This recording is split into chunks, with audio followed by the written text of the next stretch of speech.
شروع اللہ کے نام سے جو بڑا مہربان نہایت رحم کرنے والا ہے۔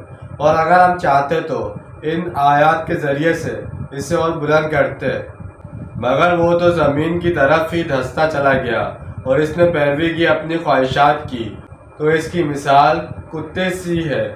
اگر تم اس کے اوپر بوجھ رکھو تب بھی ہانپے گا اور اگر چھوڑ بھی دو تب بھی ہانپتا رہے گا۔ یہی مثال ہے اس قوم کی بھی جنہوں نے ہماری آیات کو جھٹلایا۔ سو اے نبی صلی اللہ علیہ وسلم، آپ یہ واقعات سنا دیجئے شاید کہ یہ تفکر کرے۔